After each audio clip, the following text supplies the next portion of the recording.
Good morning and welcome to the Real Prosperity Project. My name is Tanisha Tearing and this is Hey, it's Charlene from still the cold north. It's friggin' freezing here, Tanisha. I'm sorry. I Trying to think be maybe positive, but Charlene should move somewhere warmer. yeah, Like I'm she's thinking, always complaining about the cold. yeah, I think in Costa Rica is a good time to Yeah. pull the pin and head out. Hey, you could be like a snowbird, right? When it gets cold, you just go south, and when you get warm, you come back up north. Well, I'm fearing that I would probably be gone 364 days of the year. There you go. Awesome. Well, welcome back to the Real Prosperity Project. We are here to talk about real life wins, losses, how we overcame those, and honestly foster that abundant, prosperous mindset so that we can help our listeners find that happiness in their day to day. And you can go out into your community and help foster that abundance and prosperity mindset as well. We have a very special guest today, Yeah. Miss Jenny Lang. I am so excited that she has blessed us with her presence and decided to join us today. She's just an absolute ray of sunshine. I absolutely love her authenticity and just her grounded nature. So I'm really excited that our guests get to hear from somebody again that has just a different perspective of life. So welcome to the call, Jenny. How are you today? Thank you for having me here. I'm good. It's really nice to be here and sort of just the few things that you mentioned, just talking about kind of real life and things that we've overcome. I'm excited to just have a real conversation today about, how each of us move through our days and stay positive and uplifted. Awesome. Well, yeah, we're really excited to have you here. So, why don't you start by telling our guests a little bit about you, where you live, if you have kids, that kind of stuff. So I am currently in Port Stanley, Ontario. Nice little fishing village, beach town that I landed in about 9 years ago. And I'm a mom to two kids. I have a 4-year-old boy and an almost 6-year-old girl that I homeschool. So days are very busy. I'm mainly on my own. My husband works up north in Nunavut, so he's gone for a month at a time, and when he's home for about 2 weeks or so. So life is full, and yeah, kind of ever evolving with, am I doing the right thing as a mother in so many different ways? But it's always Wouldn't a that be reason nice to if kind we of had a manual, like, when we're deciding to have children, there's this whole manual, like, do, but yeah, it doesn't happen, does it? no, and also like you don't even know how you're going to be as I feel like something that never really gets talked about when you become a mother is this totally different version of yourself that you're getting to know while you're also raising little beings, and then each phase of motherhood is so different, and each challenge and your belief systems and your own ethics and morals get challenged on a day-to-day basis, and yeah, it's really difficult sometimes, and it's also really beautiful, and just trying to find kind of the mix of It's kind of like embracing it, enjoying it, and staying present for it, right? it's kind of like being an Yeah. entrepreneur. Yeah, you're right. It's like It's a a roller roller coaster. coaster. Yeah, it is a roller coaster. Yeah, But I there's ups and downs and wins and losses and great days and not so great days, and somehow we just all got to smile through it and make sure that we're doing the best that we can, and that's all we can do. Yeah, So exactly. Yeah. you mentioned none of it. Tell us a little bit about that experience, because it's a province, but Yeah, it's one of the small. Northern Territories. So it's the newest addition to the territories in Canada. I believe it became a territory in 1999. And so my husband had been working up there on and off since we met, and I was on my own with two kids under three, and so we had the opportunity to move up there to be closer to him and kind of be a family up there. So we were in Rankin Inlet, Nunavut for 2.5 years. The kids and I were on and off. It was a huge, I honestly, like, I've backpacked all over the world. So I consider myself pretty well traveled and pretty adventurous, but I had never picked up with children and moved anywhere differently. So there were a lot of challenges just related to that, which were really difficult for me to deal with. Um, and then moving up there, it was honestly, there's so much beauty up there, and the people that we met in the community were incredible, and I've made lifelong friends from my experience up there. We've had, National Geographic type experiences, sort of being in the middle of caribou migrating across the tundra, to my husband building a cabin on the land that we would sleep in. Um, you know, Kind of looking out at Hudson Bay and having nobody else around. Like, I've had some incredible experiences up there. But I think when you're a mother too, and you're somewhere also having to protect your children, there's always this sense of vulnerability. So I always kind of felt a little bit on edge all of the time, which I'm sure most mothers can probably resonate in general on a day to day basis. So it was kind of next level sometimes, I suppose. Wow, that's amazing. When you talk about the caribou and all that, like that brings me back to the book by, is it John? Who wrote those books about the, oh, this is back in high school days. I want to date myself, but in the 80s, John Farlett. Oh, I'll have to look that up. But just, the barren land, and like really it is, it's barren land. Yeah, no trees at all, which I've realized trees are very grounding for me. So when I don't have trees around me and it's just all barren and open, and the wind, it can be quite intense sometimes, that um, having trees is very grounding. And when you don't have any trees around, you don't feel grounded all of the time. Um, just things that I remember just from a seasonal perspective, it's winter mainly 9 months of the year. And then you have spring, summer, fall that happens super fast in such a short period of time, that you honestly, if you're not paying attention, you miss something. You miss something growing or blossoming. And because things don't grow high, everything's on the ground. So all of the Yeah. colors change on the ground, and you kind of, as hard as it was to live up there, I always got excited about being there for the next time I was going to experience a season, because of the beauty that you would see, or, blueberries that last for 2 weeks. So you really live seasonally in that sense, where the purpose of your day is, okay, let's go blueberry picking. Let's go look for fireweed. Let's go cranberry picking. And I just really tried to live as best I could in a super present way, because if I wasn't present, I was going to miss something. That's really interesting that you say that trees are grounding. I never actually put the two of them together. I was just recently down in Powell River, which is just off it's still on the mainland, but it's just across from Vancouver Island. Right. And when I go towards, I just am so drawn to the trees. Like the different trees, the heights, the width, like it really draws me. I just love, love, love trees. But then you come back to the north and we have like spruce, poplar, and poplar. You know what I mean? It's just like, oh, maybe that's why I'm not so grounded. I don't know. I never put the two together. So thanks for bringing that up. Yeah, for me, I mean, I'm definitely an in the woods type of girl. I love to go hiking, and I love to just be in the woods. And I don't know if it just feels like a hug, Yeah, or it feels totally. more protective that way. But I definitely noticed a shift in, like, not having the ability to feel protected by something, I suppose. Yeah. Well, that's really cool. Now, you mentioned, living in the present and, be going through all of those seasons. Is that part of the reason that you chose to homeschool? Is so that you could be more present in those moments?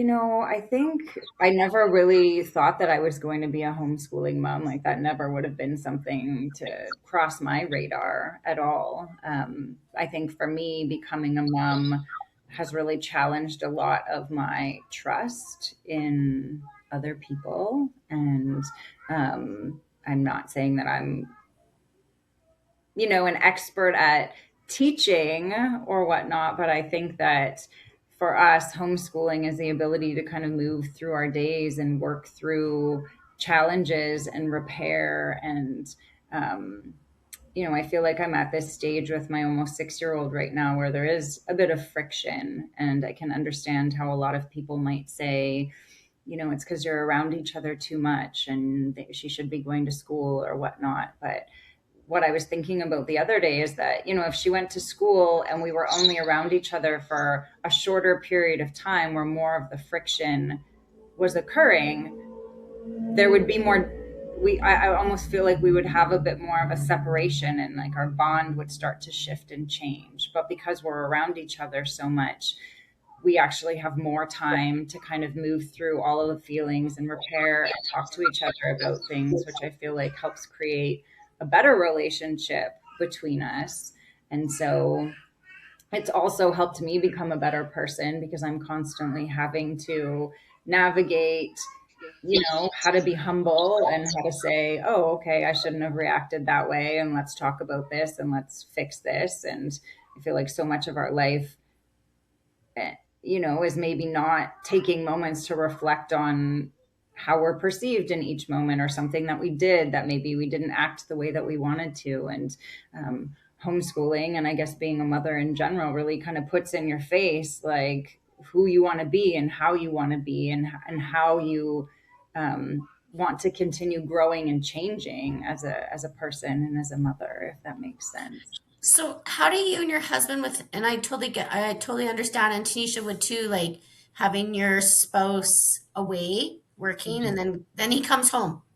Like how does that affect your kids? Like how do you guys get through that? Because I know there's challenges around, oh gosh, spouse is home and it's a disruption sometimes of your activity or routine. Like so how some things that you deal with that? I like, what should I say to this here? I could say a lot of things.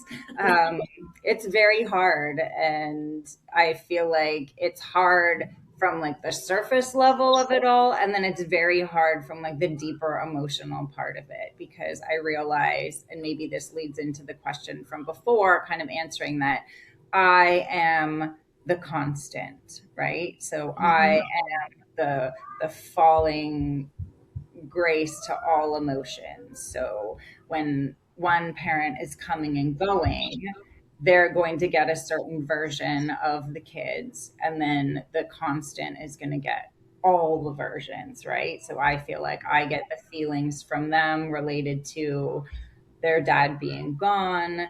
We have to sometimes deal with, the ripple effect of like the week after and certain things that we have to do to navigate anxieties or fears or sadness and worries and things. And, it's just an extra layer of parenting that I also am still trying to navigate in a way that works for us. So it is. It's a lot of tenderness, and it's a lot of giving myself grace as well. And it's a learn. I feel like I just have to learn new ways to navigate it each time, because it's almost like we live in cycles, right? Where Mhm. home and then he's not home, and also the kids are growing every day, so like they're going to have different feelings each time the cycle happens, right? Yeah. So I sometimes, actually feel like what you just said, it relates a lot back to your seasons in Nunavut, yeah, right? Is when you're in your winter season, which is your husband at work, you get into this routine inside and you get into you get to feel those things. And then it's such a quick season that they're home that you feel like you need to pack everything into those moments so that you don't miss anything. And I know that I really resonate with that because when my husband's away at work, it's like, okay, we can do our normal routine. We can wake up and do this and then go to bed and after school we can go for a bike ride and do this. But then as soon as they're home, you don't want to miss a beat. You don't want to miss any second. So you're staying up later, you're doing things all just for fun to pack it all into these moments of sunshine with your partner home, that then as as soon as they leave, it's that same, like you said, cycle. Our children then are distraught for a full day. I know mine is. He's just, I miss daddy, and he just doesn't want to get into the rhythm again Yeah. because he's feeling that loss, and it is a hard cycle to go through. Well, even you guys, like, we moved to Dawson Creek. Oh my God, again dating myself. I can't even believe it. 20 some years ago, because Mike was always away, same situation. And our youngest, our daughter, like, she's a total daddy's girl, like, still. And she's 27. She's still got him wrapped up around her finger. But the reason we moved here is because he was going to be home every night instead of that away. So he went to go to work in the morning once we all got settled. And he's like, well, I'll see you tonight. And she was like, no, you won't. You're going to work. Like, it was really hard. Like, she would have been like 4 or 5. It was really hard for her to trust his word that he would be back home that night. Right. Yeah. It was huge. So even like, you have those young children, like, they're very impressionable, right? Yeah. And I realized too, I did have someone say to me a while back, because I felt like I always, especially in the early stages of motherhood, I would live by the calendar, right? It was like, okay, Yep. he's gone for this many days and you're counting it down. And then, nothing was really ever easier when he got home. It was Oh, it's just usually harder. different ways, Let's right? be honest. Finally, this woman said to me one day, she's like, this is your life right now. And you just, and it really, like, I think that was the present moment type of thing, where it's like, this is my life right now. So instead of wishing for it to be different or counting down on the calendar, just waiting for something to change or be easier, when then you get to that point and it's not easier, it's just different, which I feel like is so much of motherhood too. And everyone's like, oh, does this get easier? And you're like, well, it's just different, right? So I guess in that sense, it's constantly reminding myself, like, okay, this is my life right now. And yes, it is going to change, and there will be new seasons of it or whatnot, but just trying to be in it and feel the feelings of being in it, regardless of how they feel. And then understanding that you can hold space for feelings of joy and feelings of resentment or anger or whatever it is, all at the same time. And that, there's no right or wrong way to feel into your situation, I suppose. And I guess that's what's keeps reminding me to come back to the present with it. Yeah, because even as your kids get to the point in their life where they're going to move out and start their life, you're still their mom. At the end of the day, but now it's seasonally changed, Yeah. right? So just coming to you guys with adult children, 27 and 30-year-old children, I'm still their mom at the end of the day, and I still have to deal with what's going on in their life. Yeah. But at the same time, we've built that relationship where they can come and ask the questions. So that's really, really, I think, what you and Tanisha are doing, like being really grounded with your kids, spending so much quality time, is going to build that foundation for their forever life. Hmm. You can't get rid of them, is what I'm trying to say, in a really nice way.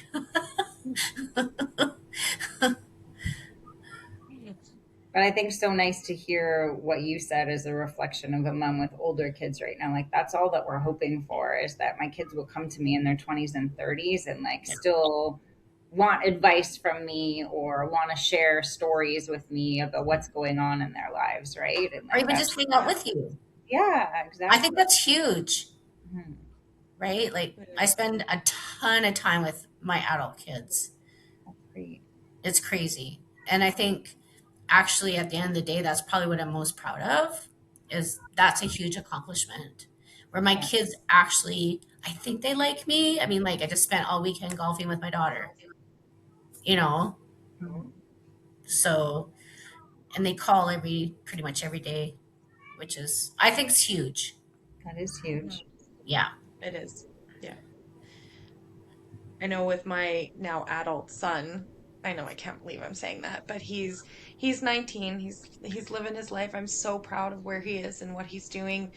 But having those conversations and me saying like, "Hey, Dom, like if I come up to Edmonton to do this, are you willing to meet me there for the weekend?" And he's like, "Yeah, absolutely." Like he wants to actually spend that time with Yeah. me, and I love that. That makes me feel like I've succeeded. You know, he's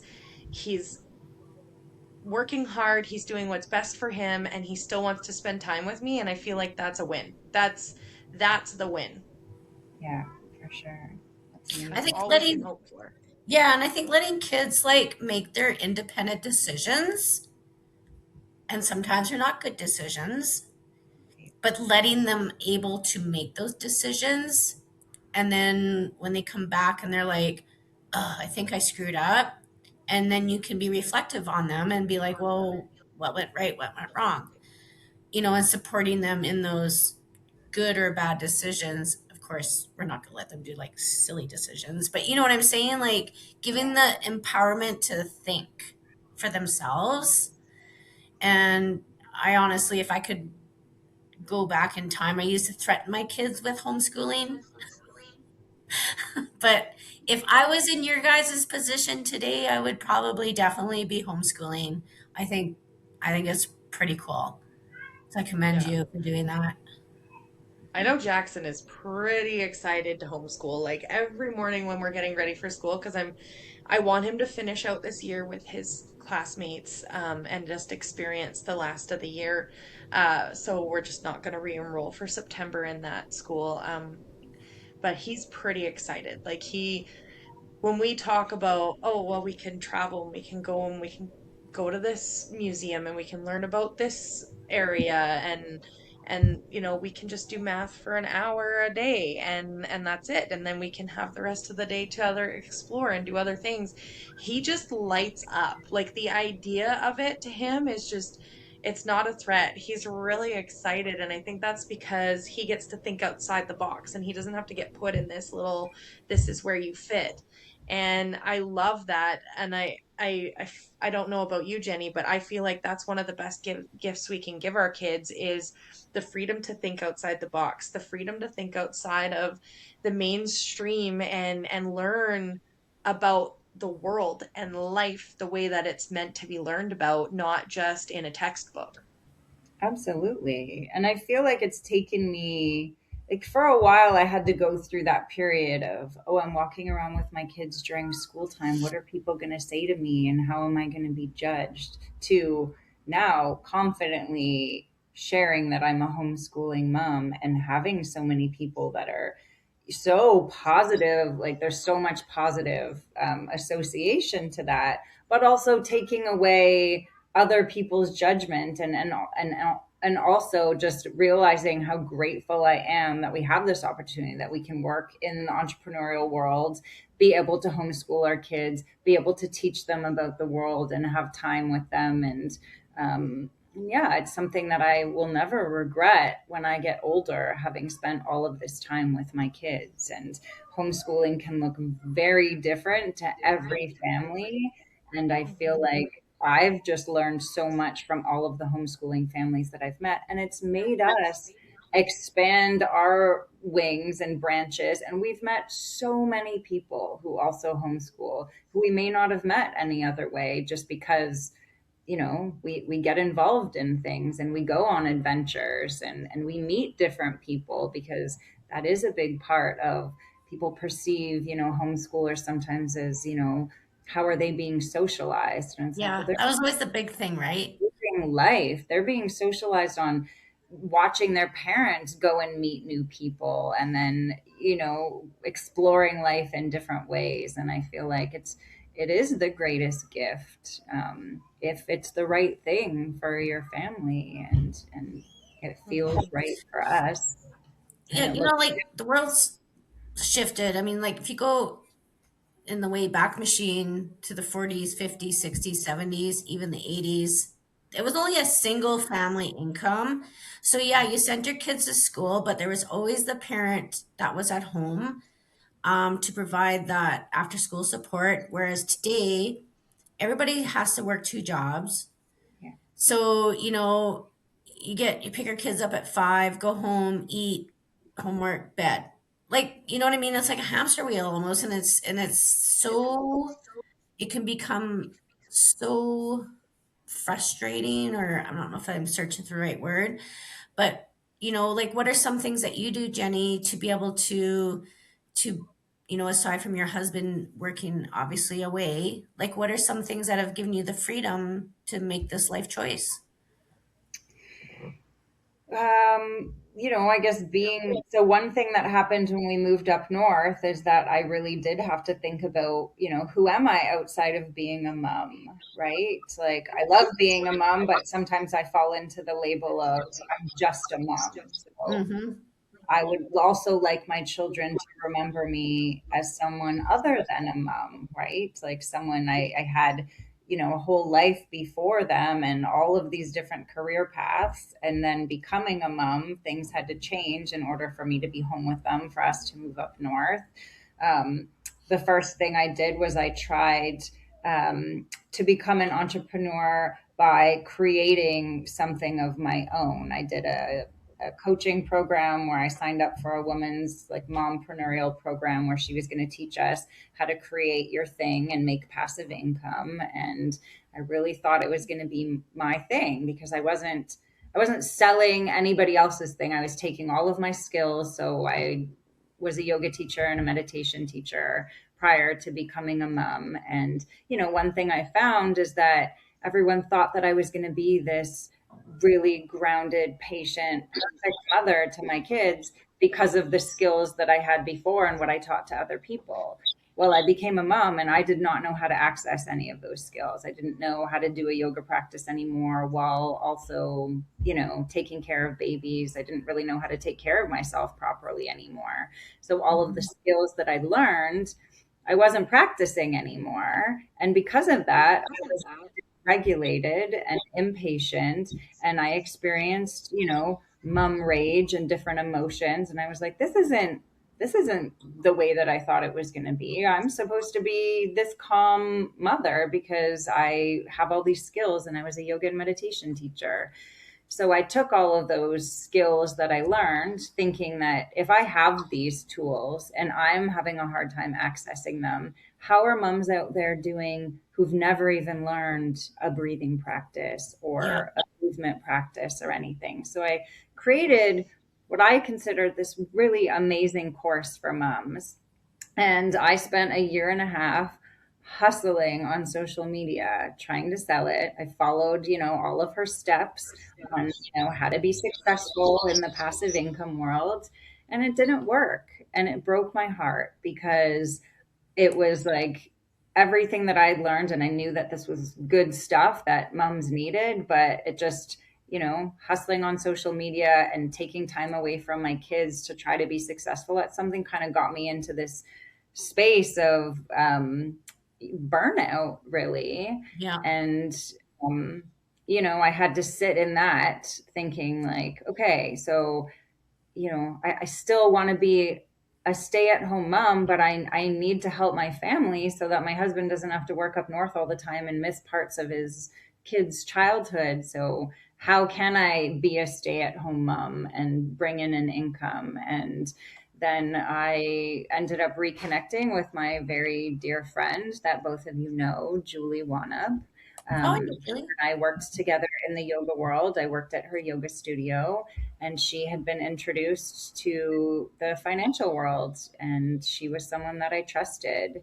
And we were out west in Kelowna, and we sat down with her, and it just felt like a good fit for us to sit down and talk about our financial situation with someone that we trusted and had a relationship with. And through all of the support that she gave us and this kind of new window of being someone in their 40s who didn't know anything about finances, who always felt like they had money wounds related to never feeling valued for the work that I was doing, never earning enough money, always feeling broke. And then being a mom that didn't have an income, I was like, you know what? I need to learn about money. And maybe that's where my next path is, to help heal some of my money wounds. And there was an opportunity with her to get introduced to, um, you know, uh, feeling empowered in our own financial situation. And I feel like that's been my kind of life-saving path to not only feeling more empowered in our financial situation, but actually feeling like it's a realistic career path for me to be a single solo stay-at-home mom who's basically on her own most of the time and homeschooling and also making an income. Yeah, that's so Wow, awesome that's an because incredible journey. it's so true. Even though we're home doing all the home stuff, sometimes we feel we're not still contributing our part. I don't know why us women get that feeling that we Yeah, still it's need like to contribute some other way, aside from taking care of the home and the kids. But it always comes down to money. And this is a key thing to our listeners out there, especially if you have no control of your finances and you let your other either female spouse or male spouse, doesn't matter, but if you're not involved in your finances, one day you're going to wish you were. Like, it's very important not to let one person in the family take care of that. That it is it's a dual thing. Just like making kids, it takes two. Finances take two, right? And that's so cool, Jenny, that you've taken the time to learn about that.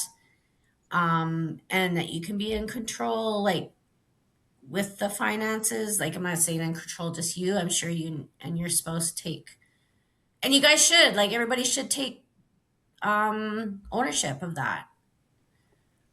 I think 100%. Yeah, just because you're not the one making the income or the main income for the family, it doesn't mean you shouldn't be educated on what all of your options are. And I think that that was something for me where um, to get educated and find out what our options were and find out things that I could be doing even without making the income I wanted to be making that can still be like planning for the future of my kids, leaving a legacy for my kids, and making me feel more purposeful and at peace in that sense has created just, a whole other, inspiring path to want to share with other women and people in general, but, Yeah. other moms. Yeah. Wow. I love that. And the fact that you want to inspire and educate and just help others really shows to your kind and caring nature, and you're raising your kids right. And I just want to commend you on doing everything possible to, make sure that they have that freedom and that they get that connection with you and your husband when he's available. So you're doing everything right, Jenny, and don't ever doubt yourself, because you're a beautiful human inside and out, and I just adore having you in my life. So thank you so much for coming on today.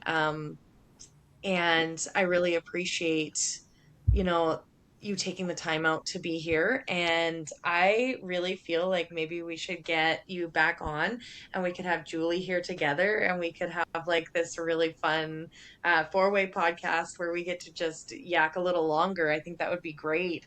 Um, Come together and just have a lot of fun on here.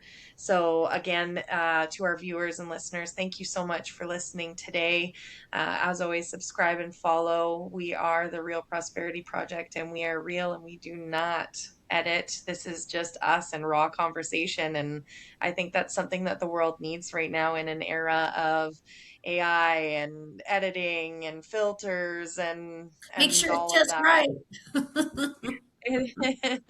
Yeah, so we get this is real. This is real. And if any of you listening want to be on the podcast and tell us a little bit about your real raw story, let's do it.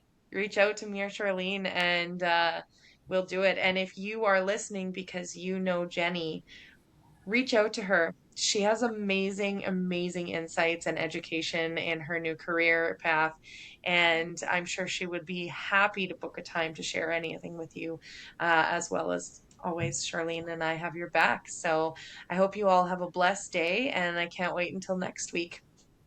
Yeah, thank you, Jenny. It was a pleasure to meet with you Thank and you. pick your brain. And yeah, I'd love to actually hear a little bit more another day. of your Northwest Territory Yeah, adventures. I think that's very fascinating. I'd Yeah. love to Yeah. chat about Yeah. it. And your world travels. And that too. We never even got to talk about that. We didn't So even get to talk about that. So we, Oh, Jenny will be a future guest. yeah. So Awesome. awesome. so nice to Enjoy see your day, Jenny. Enjoy you your day, too. Tanisha. Yeah. Bye.